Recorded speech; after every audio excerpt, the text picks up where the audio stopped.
Cinema വിശേഷങ്ങൾക്കും ഗോസിപ്പുകൾക്കും ദാസനും വിജയനും. ഈ channel ഇപ്പോൾ തന്നെ സബ്സ്ക്രൈബ് ചെയ്യുക.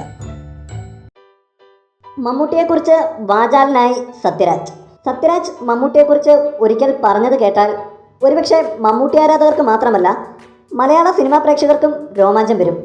മമ്മൂട്ടി ലോക സിനിമയ്ക്ക് ലഭിച്ച മുത്താണ് എന്നാണ് സത്യരാജ് പറയുന്നത്. അതുപോലെ മമ്മൂട്ടിയെ ഹോളിവുഡ് നടന്മാരുമായി ദയവ് ചെയ്ത് താരതമ്യം ചെയ്യരുതെന്നും അദ്ദേഹം പറയുന്നു. സത്യരാജിൻ്റെ വാക്കുകളിലേക്ക്, ഒരു നടൻ എന്ന നിലയിൽ ലോക സിനിമയ്ക്ക് തന്നെ ലഭിച്ച മുത്താണ് മമ്മൂട്ടി.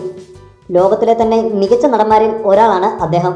ഇന്ത്യയിലെ ഒരു സർക്കിളിൽ ജനിച്ചതിനാൽ നമുക്ക് ലോകം മുഴുവൻ അറിയപ്പെടുന്ന നടനാകാൻ ഒരുപക്ഷെ സാധിക്കില്ലായിരിക്കും. മമ്മൂട്ടി സാർ ഹോളിവുഡ് സിനിമയിൽ ആയിരുന്നു അഭിനയിച്ചിരുന്നതെങ്കിൽ, ലണ്ടനിലോ അമേരിക്കയിലോ ആയിരുന്നു ജനിച്ചിരുന്നതെങ്കിൽ അദ്ദേഹം ലോകത്തിൻ്റെ തന്നെ മുത്തായി മാറിയനെ. ഞാൻ എത്ര ഹോളിവുഡ് സിനിമകൾ കണ്ടിരിക്കുന്നു. മമ്മൂട്ടി സാർ ചെയ്തത്രയും വെറൈറ്റി റോൾസ് ഹോളിവുഡ് നടന്മാർ ചെയ്തിട്ടുണ്ടെന്ന് എനിക്ക് തോന്നുന്നില്ല. നമ്മൾ ഇന്ത്യക്കാർക്ക് ഒരു ശീലമുണ്ട്. എന്താണേലും നമ്മൾ ഒരു ഉദാഹരണം തേടുന്നത് ഹോളിവുഡിനെ ആയിരിക്കും.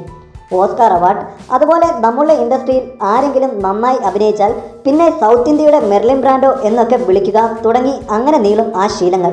ഹോളിവുഡിൽ മികച്ച പ്രകടനങ്ങൾ കാണുമ്പോൾ നമ്മൾ അവരെ ഹോളിവുഡ് മമ്മൂട്ടി എന്ന് വിളിക്കണമെന്നാണ് എൻ്റെ അഭിപ്രായം. അത്രത്തോളം മികച്ച നടനാണ് മമ്മൂട്ടി സാർ. 3 തവണ മികച്ച നടനുള്ള ദേശീയ അവാർഡ് വാങ്ങിയിരിക്കുന്നു. ഇപ്പോൾ ഇത്രയും വർഷങ്ങളായിട്ടും ഇത്രയും എനർജിയോടെ ഇപ്പോഴും വ്യത്യസ്ത വേഷങ്ങൾ ചെയ്യുന്നു. ഇപ്പോഴും ശരീരവും സൗന്ദര്യവും കാത്തു സൂക്ഷിക്കുന്നു. ഞാൻ മമ്മൂട്ടി സാറിന് ഒരു സുഹൃത്ത് മാത്രമല്ല, അദ്ദേഹത്തിൻ്റെ ഒരു വലിയ ആരാധകൻ കൂടിയാണ് ഞാൻ, സത്യരാജ് പറഞ്ഞു. കൂടുതൽ സിനിമാ വിശേഷങ്ങൾക്കും ഗോസിപ്പുകൾക്കും ദാസനും വിജയനും. ഈ ചാനൽ ഇപ്പോൾ തന്നെ സബ്സ്ക്രൈബ് ചെയ്യുക. വീഡിയോ ഇഷ്ടപ്പെട്ടെങ്കിൽ like, share, comment. Thank you.